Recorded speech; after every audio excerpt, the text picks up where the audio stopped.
Welcome back to the channel. My name is Mark Johnston, and today we're taking a look at the Vongon Rosetones. If this is your first time around here, this is a YouTube channel where we talk a lot of gear. We do a lot of gear demos and reviews. We do a lot of studio tips and tricks. We do a lot of focus on writing and playing and producing from the perspective of a guitar player working out of a studio. If that would appeal to you, please hit that subscribe button, stick around for future videos, and if you want a little bit more and you want to support the channel, there's a link to my Patreon down below. The Patreon is basically an access point to a private Discord, which is currently my favorite place on the internet. If that sounds cool, please check it out down below. Let's get into the video. So this is the Vongon Rosetones. And what this is a stereo, polyphonic, sympathetic string resonator. And if half those words didn't make any sense to you, don't worry, we're gonna break it down. The difference between something like the Rosetones or say the EAE Prismatic Wall, which is another example of a sympathetic string resonator style pedal versus more conventional synth in a box pedals, is that a normal synth pedal will take your input playing, whether it's monophonic or polyphonic, and it will basically generate synthesized notes based on your playing. It basically takes that playing, tracks it, and generates notes from that. Rather than doing that, what the Rosetones does is it has a bank of pre-tuned chromatic strings. Think of them as basically piano strings just existing in the digital space. And each of those notes can be excited into movement, basically plucked or resonated into playing. Think less pluck and more like moving an ebow towards the string by playing the corresponding note. So if you play a C, the pedal will identify that that is a C note and start activating the C string inside of the theoretical pedal. Again, this is a digital pedal. There's no strings in here. If you open it up, it's not an Ernie Ball volume pedal. You have this octave bank of strings, and each of them can be excited into motion using the control parameters on the pedal. You have a mix of sensitivity and feedback. Sensitivity is the amount of audio needed to excite the strings into activation, and the feedback is going to basically correspond very closely with that. It's the amount of time that the string will ring out once activated, from short plucks all the way up through basically infinite synthesized drones. Important to know with a pedal like this is the feedback and sensitivity relationship is very heavily interconnected. The ability to kind of turn one really far up and the other one really far down in either direction, in either case, will still activate your strings, but the end result will vary dramatically depending on the relationship between those two knobs. On the other side of the pedal, you have your mix control from fully dry to fully wet.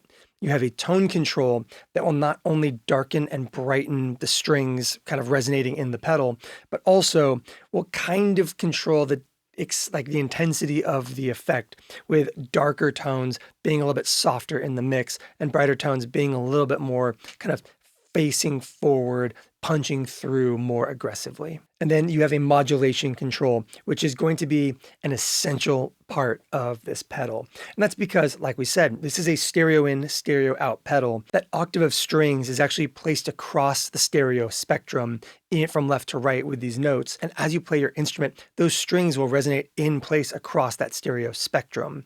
There are two different versions of modulation in this pedal: chorusing and vibrato. And you can run one or both at any given time. And the reason you can run both chorus and modulation is because the chorusing is more of a smearing effect across the stereo field, allowing you to take those placed notes and make them more of a wide experience that sits around your center note versus alongside it, whereas the vibrato keeps the notes in place but applies pitch modulation to them. And lastly, you have a little slider underneath the LED keyboard that allows you to move between octaves across your kind of like theoretical piano scroll from low octaves below you're playing to high octaves above. And you can kind of move incrementally through it, allowing you to change the kind of shape of those note clusters as you go. In the dead center, your C note is going to be far left. As you move up the scale, it'll move across the spectrum and back again. But if you want that C to sit in the center of your mix, you can adjust that slider to move where the focus of the keyboard sits. And if you're having trouble trying to visualize that, don't worry, sound samples will cover all of this. And on top of all that, you have a couple of secondary controls. You have the ability to change the kind of like overall output of the pedal to avoid clipping. You can change the legato speed at which those octaves move when you adjust that slider. And you have the ability to not just track with the note you're playing, but by pressing and holding your Alt control and moving across that octave slider, you can highlight the interval note that you want to play when you play a root note. So if you track a C and you want it to play a fifth above, you can have it so it plays your fifth or your fourth or your seventh or whatever it is that you might want, rather than just tracking the octave with you. I think having said all of that, it's probably best that we just get into sound samples, because this is the kind of thing that makes a lot more sense in context. We are not going to do the conventional just plug into this directly into an amp and play totally dry the whole time. We will do plenty of that, but this kind of device, I think, operates best as part of a larger context. I think most pedals these days tend to, but this being kind of almost an instrument in and of itself is even more so the case. So we're going to run into my quad Cortex running a big stereo delay and a big stereo beautiful ambient reverb that we will kind of bring in and out across the course of this video, just to show you the kind of ambient context side of a device like the Rosetones. So let's get into it. So as always, before we get into our sound samples, let's talk through our signal chain and the context we're working in.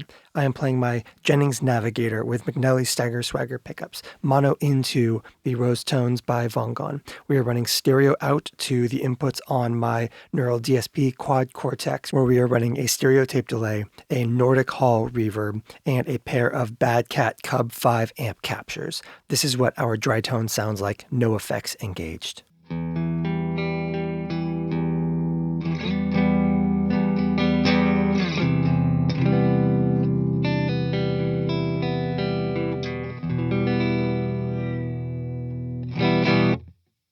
Going for a nice clean tone throughout this entire video.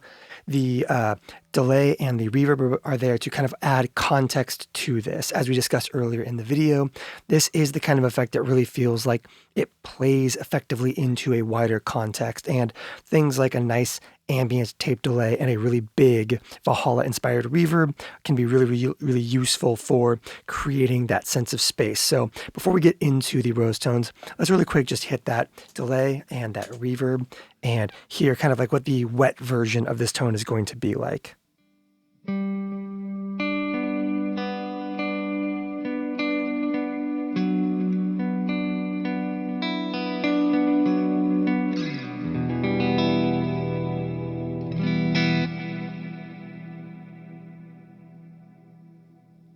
So as we get into the Rosetones, let's start by actually going full wet so you can hear the kind of like ways in which notes get placed in the stereo field as you play in a stereo setup, obviously. So let's go ahead and engage the pedal, kind of give a quick listen.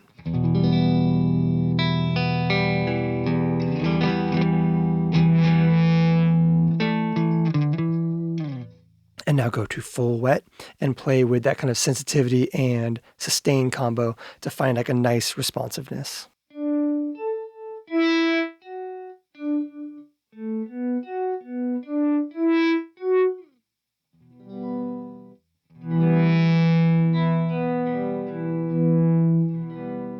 So as you can hear, they kind of get placed moving from left to right across that chromatic keyboard in the middle of the pedal. Let's go ahead and just like walk up the major scale so you can hear it.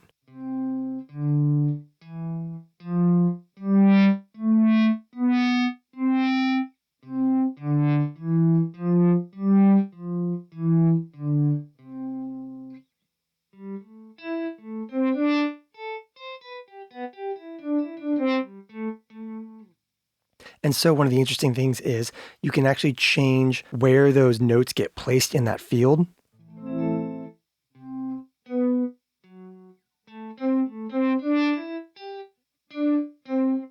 By moving the slider, not only will it change the kind of like pitch, but it also change the cluster arrangements.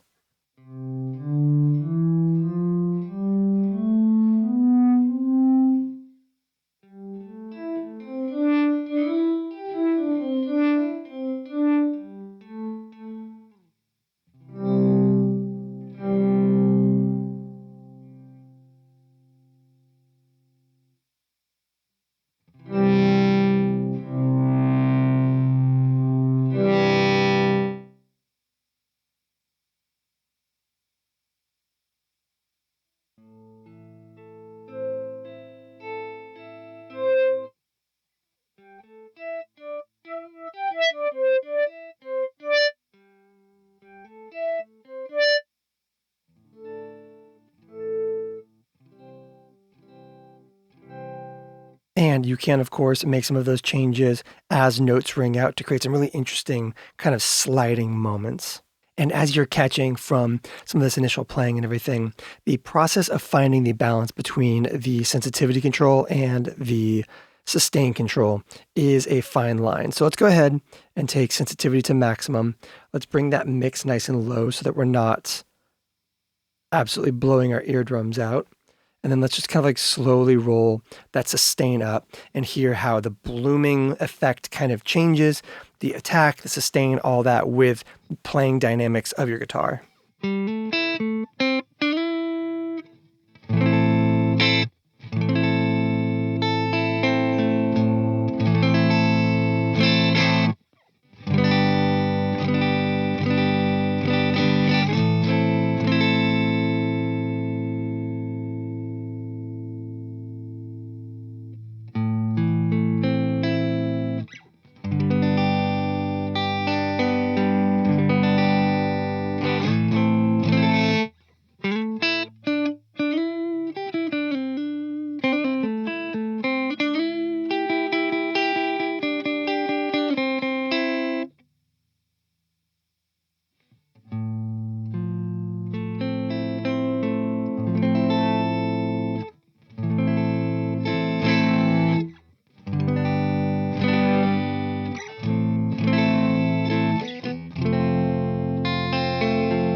As you can hear, every time I increase that sensitivity or the sustain, I start with softer playing because the ability to kind of overload the strings and overexcite the strings inside the device is a real concern. So it's a learning curve.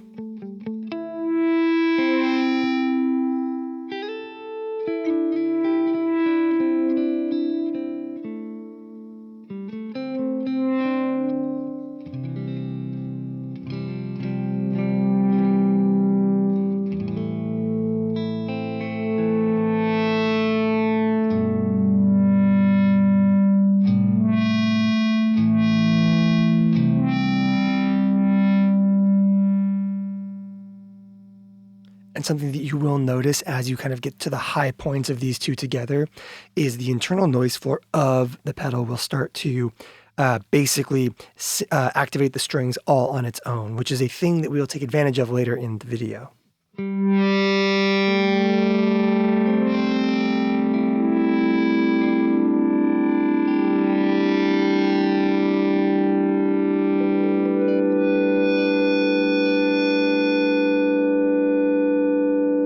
And this is a moment where soft attack and kind of slow blooming effects can be really useful because obviously the notes decay for long enough.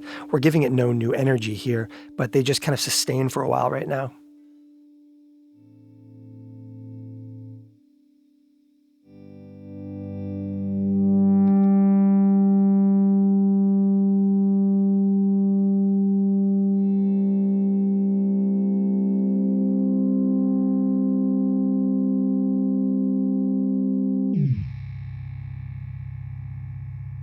This is, however, the cool side of those sustained notes is the ability to kind of pitch that down or up.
Conversely, we can go ahead and bring that sensitivity way down, take that decay really, really high, and play with it the other way.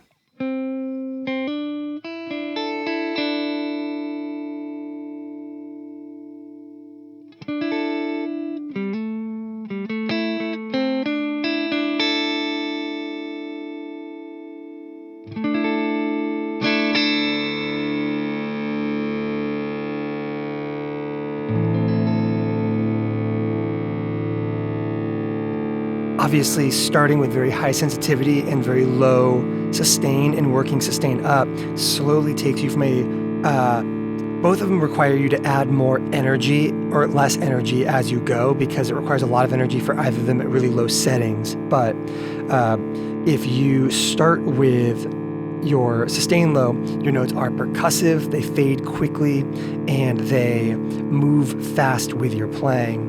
Whereas if you start with low sensitivity and work your way up, you still get control over your dynamics, but this way you create nothing but like slow blooming drone notes that will technically infinitely decay.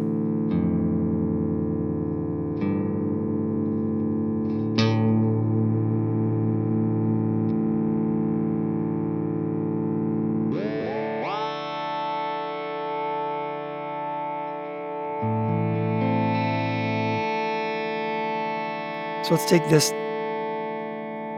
down from truly infinite.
I mean, this on its own is pretty cool, but let's take this as an opportunity to engage our delay and our reverb in that quad Cortex and give ourselves this.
Disengage those.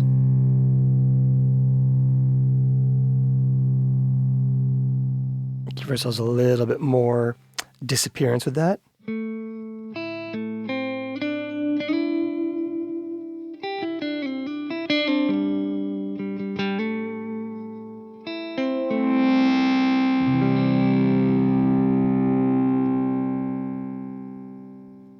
So let's go ahead and take a look at some ways in which we can kind of change the vibe of these kind of notes as they get handed out. One really effective way, obviously, is going to be this tone control, which is going to be darker and a little bit softer in its kind of behavior and timbre and attack as you go counterclockwise, and brighter and a little bit mix forward, as I would describe it, as you kind of go brighter. I tend to lean darker with devices like this for the same reason that every time you hear me use the Vongon Replay on this channel, which is a frequent thing, you almost always hear some pretty heavy low pass filtering going on. Let's go ahead and give it a listen.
Opposite end of the spectrum.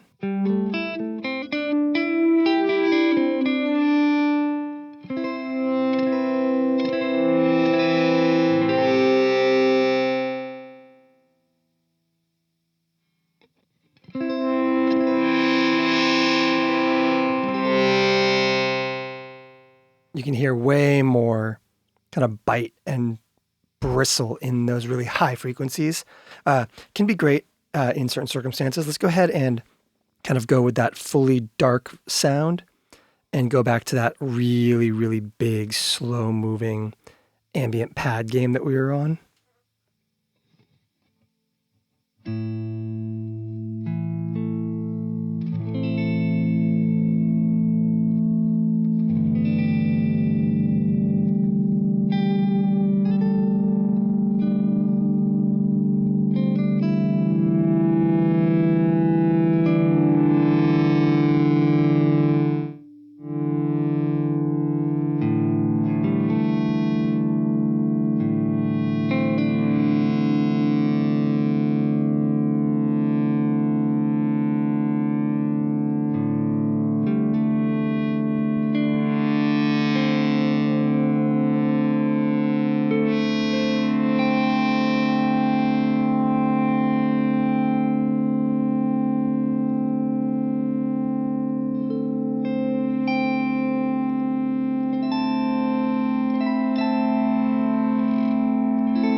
And again, what we have right now, this kind of like low in the mix, pretty dark. Let's give it a little bit more presence.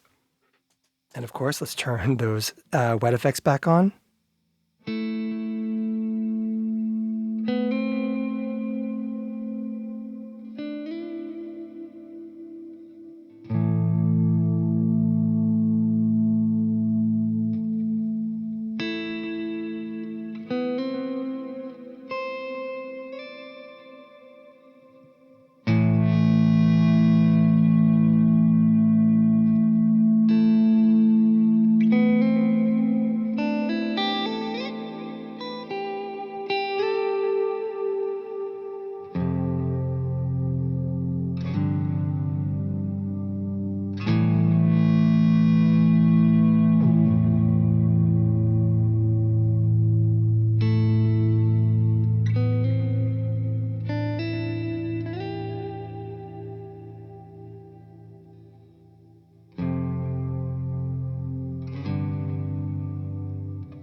So you might be noticing something right now, and it's that this thing sounds big and wide and kind of Blade Runner epic kind of thing, at least with the delay and the reverb, and at least it does in my in-ears right now.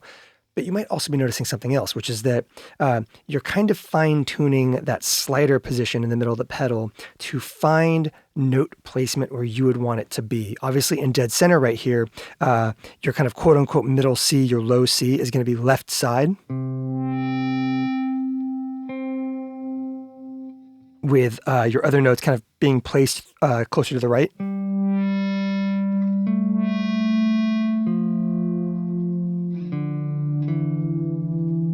And if you're writing a composition where you want to resolve to a C every time, it might be weird that it lands left aligned in your in-ear mix or in your stereo field. One option is to go ahead and play with that slider to find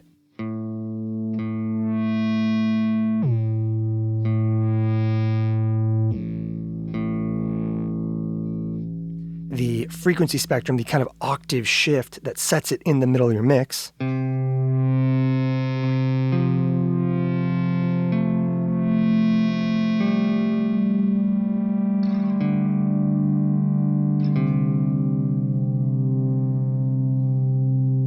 Which, handy, but there is another way to do it, and that is the modulation engine down here is switchable between chorus, vibrato, or both. And the reason you have access to a both in here is because what chorus does is implements a kind of subtle multi-voice widener to all the notes. What the vibrato does is keep them where they are, but apply pitch modulation to the note in place, which means you have access to a kind of broad widening smearing effect, a in-place modulation, or both, where you can modulate both the notes independently, as well as provide a kind of blanket kind of stereo widening chorusing effect, similar to something like the Sound Toys micro shift kind of thing. So let's go ahead and start by giving a listen to the chorusing on how that can kind of take those note placements and start to kind of move them across your stereo field in a more ambient kind of smearing way. So let's go to full wet. Let's go back to that center of the piano scroll, so to speak, so that we have our left aligned C.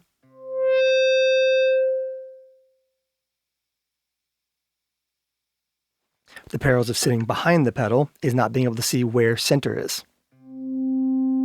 So now we have that C note that is fully on the left side. And as we increase this modulation,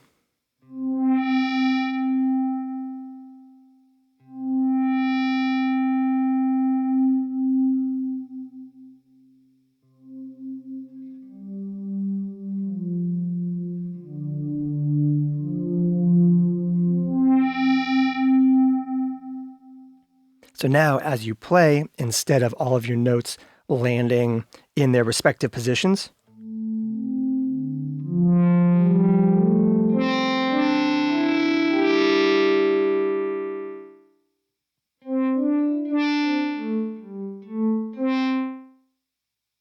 even with just a tiny bit of that,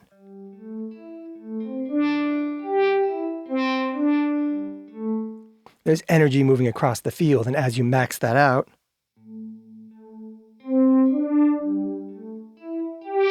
it just becomes a very, very wide space, which is also great for being able to kind of use this as a thing that supplements your playing with your dry guitar mixed in or your dry instrument mixed in.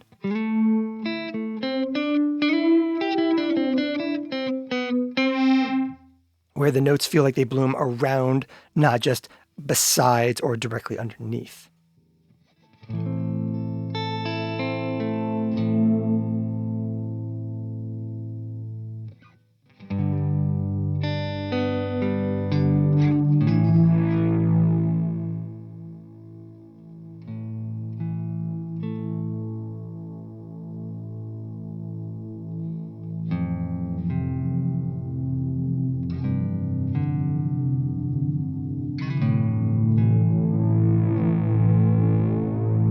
And again, this is no delay, no reverb. This is notes placed where they go.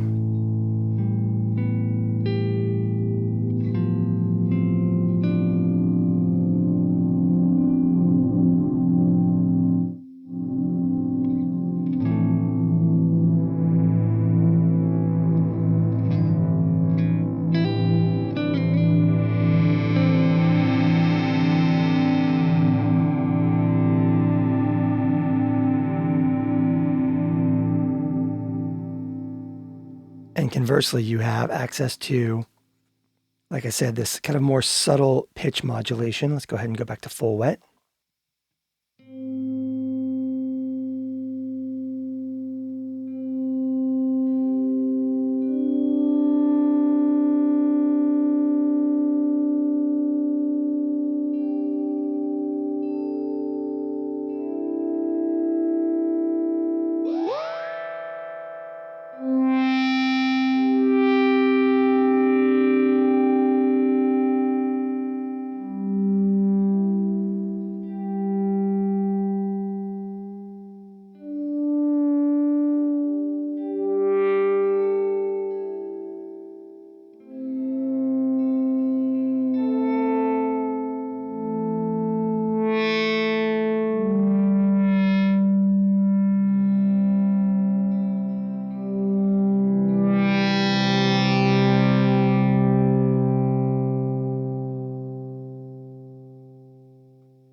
you can go ahead and combine the two, offering up something really lush and kind of hazy.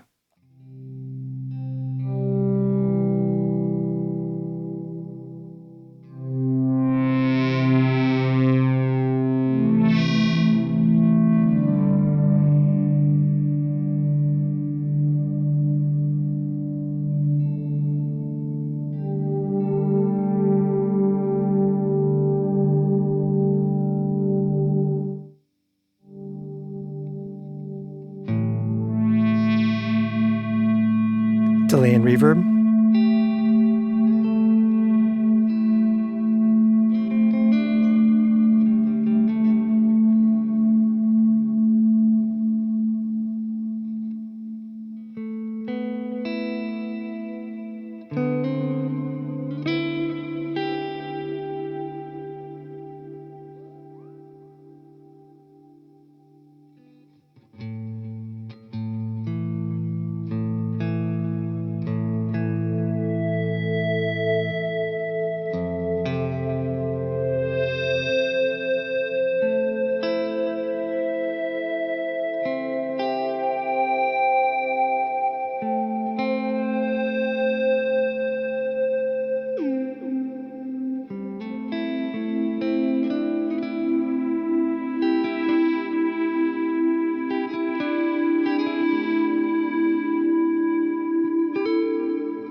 There's a couple more key things you can do in Rosetones that will let you kind of further refine the sound and get a specific thing that you want out of this. One of them that we made really good use of on the intro track for this video was the fact that you can actually kind of transpose the tracking in the Rosetones.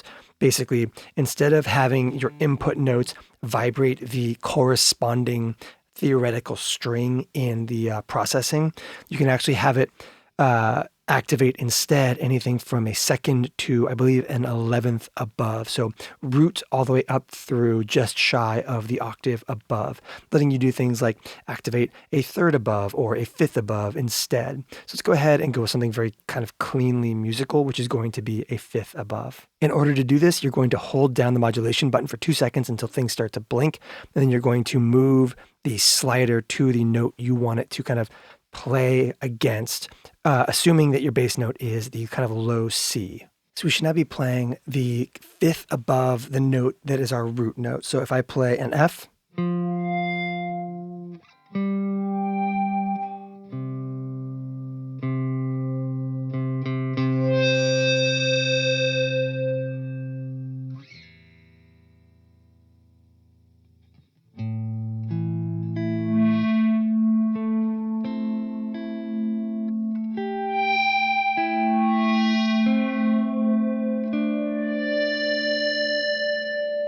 and that can be any note you want it to be.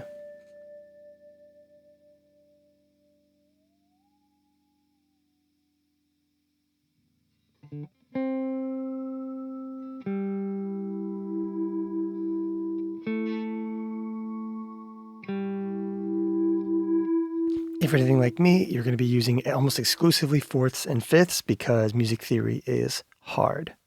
Let's go back to that root note. So far as you've heard, let's go ahead and get a big kind of slow moving drone going. We'll be very careful in not overblowing our ears.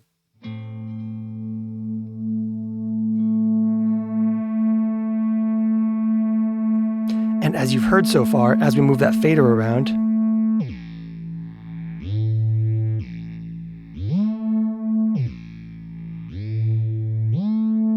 there is a little bit of, let's turn that mix down.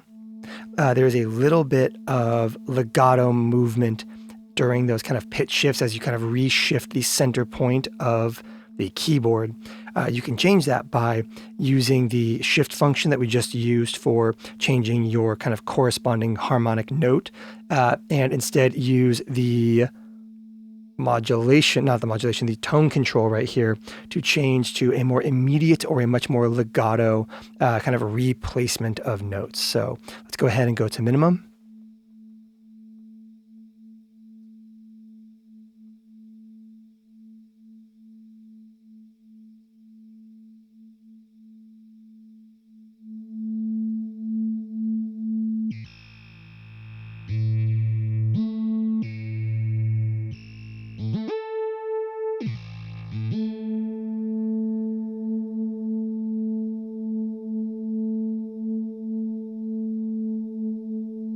And now the slowest.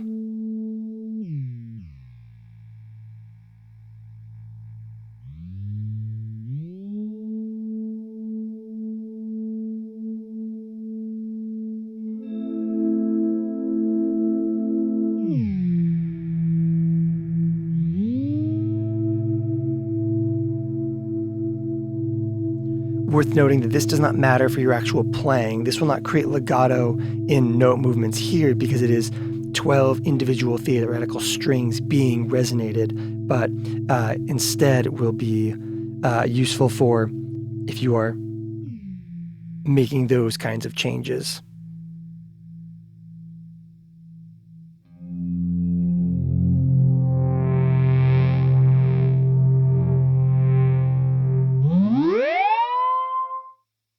Yeah, that kind of thing. Okay, we alluded earlier in the video to the fact that the Rosetones can be its own device as an instrument. The fact that the internal noise floor on this thing is powerful enough, or just barely noisy enough, that with the right sensitivity and feedback controls, you can actually use this as a standalone synthesizer. So what we have set up here is nothing going into the inputs, stereo outputs, modulation turned up to not set the notes too far into the left to right spectrum, mix at max, tone down a little bit to give us a softer sound, and then we will kind of like play with feedback and sensitivity to define both the kind of like release of the notes as well as the kind of severity of the notes, as well as playing with that octave. But all we have to do now is take the Vongon Replay, which once again, we are not sending audio into, we are just sending a MIDI cable in from the MIDI out on our synth that will basically allow this to not operate as a synth, but instead a MIDI controller, giving us this kind of thing.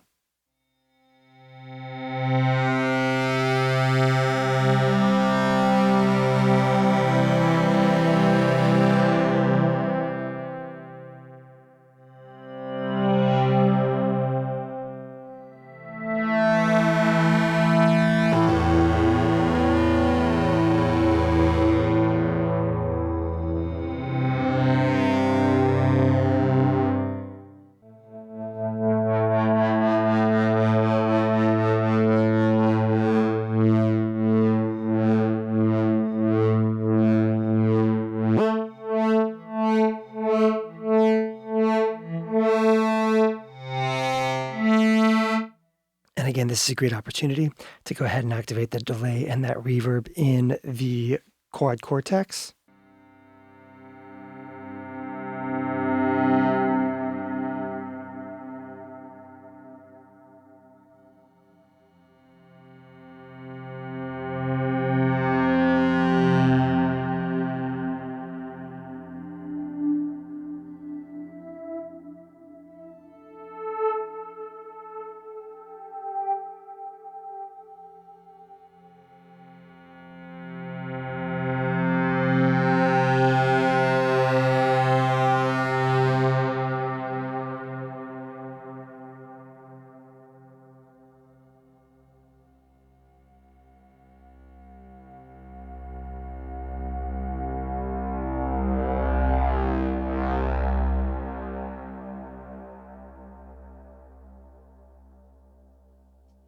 But lastly, there is one more thing that is kind of cool about this type of implementation. Let's go ahead and plug in our instrument cable. Right now we have a loop in the Chase Bliss blooper. Just a simple little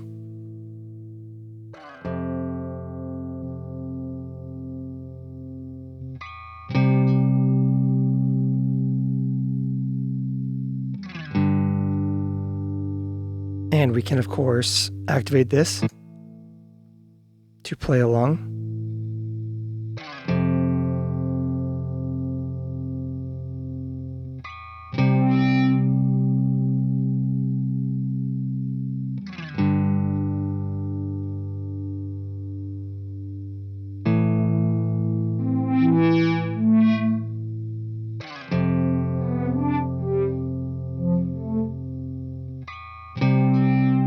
it's worth noting that in this context, if the loop is not running, this can use the internal feedback of the pedal itself, or the noise floor of the pedal itself, but is unable to operate nearly as effectively. But if we have that audio going,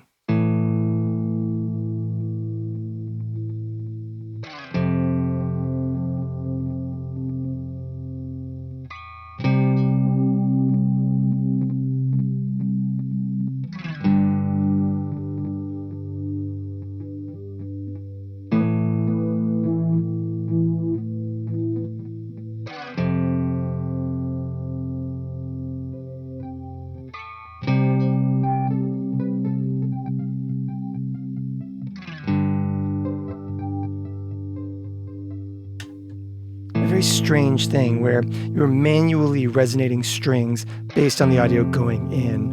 So again, we can kind of take the, let's go ahead and just kind of grab a triad off of the root.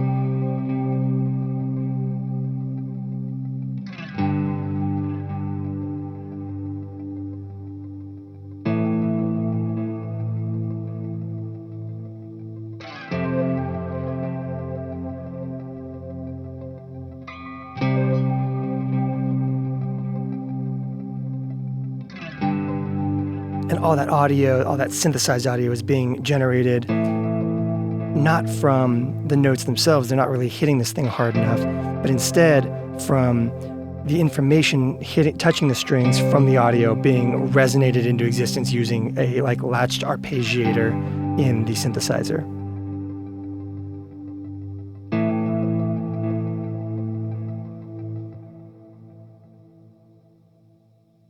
As you can tell by the fact that that audio is, the arpeggiator is still running in that synth, but it's not coming through because our settings are not strong enough to activate the strings on their own. But if we start that loop back up again,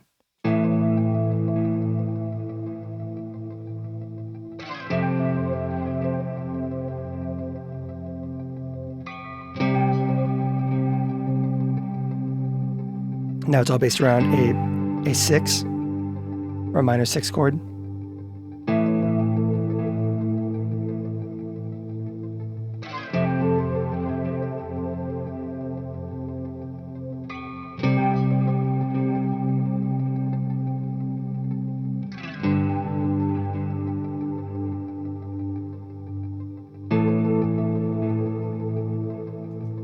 Without our wet effects.